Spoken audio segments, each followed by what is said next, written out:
तुलसीदास जी ने रामचरितमानस में यह बालकांड का पहला श्लोक का 6वीं चौपाई है। इसमें तुलसीदास जी ने जो बताया है कि हमें किस नदी में स्नान करना चाहिए। आइए आज हम इस वीडियो में इन्हीं सब बातों को लेकर के जानेंगे कि इशारा किस तरफ है और हम कहाँ पे क्या कर रहे हैं।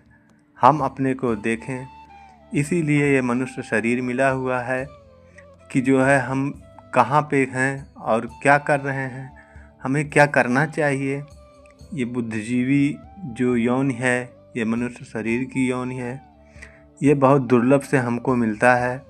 तो आइए हम अपनी वीडियो की तरफ, अपने इस जो उद्देश्य है इसकी तरफ चलते हैं। तुलसीदास जी ने कहा कि उस संत समाज रूपी प्रयाग में, कौन से संत रूपी समाज प्रयाग में हमको स्नान करना है, जिनका अपने धर्म में अटल विश्वास है। अटल शब्द का जो अर्थ है, जो टलने वाला ना हो, ऐसा अखंड विश्वास हमारा होना चाहिए। ऐसे संत समाज में हम बैठें, ऐसे संत समाज में हम स्नान करें। और आगे भी कहा गया कि वह एक अक्षय वट वृक्ष है। अक्षय वट का मतलब जो यहाँ पे बताया गया, क्षय माने नष्ट होना, अक्षय माने जो नष्ट ना हो। वह एक ऐसा वट है, वह एक ऐसा वृक्ष है। कौन? यही संत रूपी समाज। और आगे भी कहा गया कि जो शुभ कर्म है, जो संतों का शुभ कर्म है, वह तीर्थराज समाज का परिकर है। यानी जो तीर्थराज है, जो समाज है संतों का, वह एक तीर्थराज परिकर है। यानी तीर्थराज उनके चारों तरफ उपस्थित रहता है, उन्हीं की वो संत बात करते हैं। और आगे कहा गया है कि वह संत रूपी समाज प्रयाग की विशेषता बताई गई है कि वो कैसे हमको मिलेगा। वह बताया गया कि सब देशों में, ऐसा नहीं है कि इसी देश में, केवल भारत में ही बोला गया कि सब देशों में है और सब समय सभी को सहज रूप में प्राप्त हो सकता है। अब सब समय न सुबह है, न शाम है, न दिन है, न रात है। वहाँ हर समय वह सहज में आसानी से प्राप्त हो सकता है। ऐसे तीर्थराज प्रयाग में हमको स्नान करना चाहिए। अगर हम इस नदी की बात करें तो ये तो नदी हम देख पा रहे हैं कि यहाँ पे है, वहाँ नहीं। और इस नदी में स्नान करने से हमें डर भी है कि हम डूब ना जाएं कहीं। तो जिस नदी की इशारा की गई यहाँ पे, वह शायद नदी कुछ और है और उन्होंने खुल कर के ये बात बता दी है कि वो नदी कुछ और नहीं, वह संतों का समाज है। और कहते हैं कि इस नदी में स्नान करने से हमारा लाभ क्या होता है, हमें क्या चीज़ मिलता है।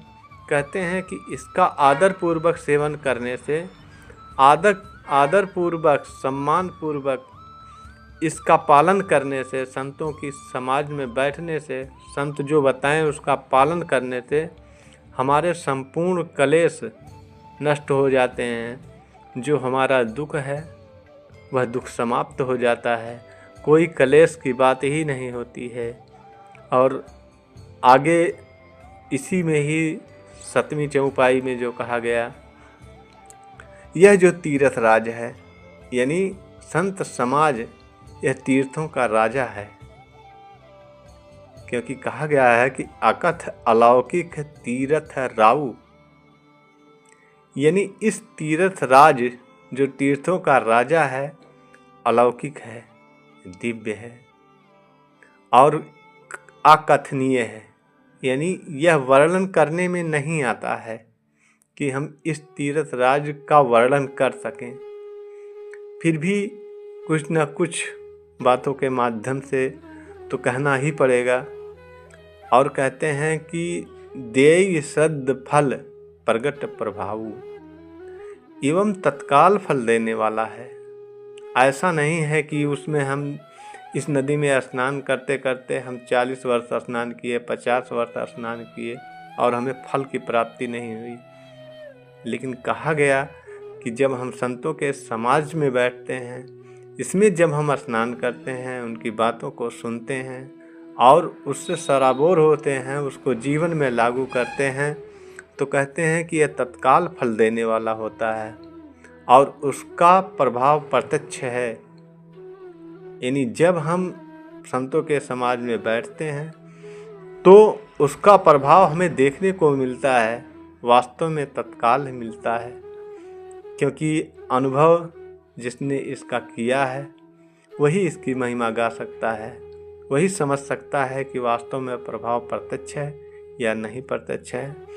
तो वीडियो लंबी हो रही है, हम इस पे विचार करें कि हमें क्या कहा जा रहा है, हम कर क्या रहे हैं।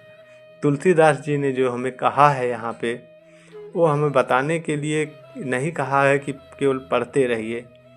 ऐसी नदी का पालन करिए, ऐसी नदियों में स्नान करिए जिस नदी में ये सब गुण मौजूद हों। अगर वो गुण नहीं मौजूद है तो हमें वो फल नहीं मिलने वाला है। आप वीडियो पर बने रहें, इसके लिए हम आपके आभारी हैं। हमारा लक्ष्य मनुष्य जीवन को सफल बनाना है। आपका बहुत बहुत धन्यवाद है।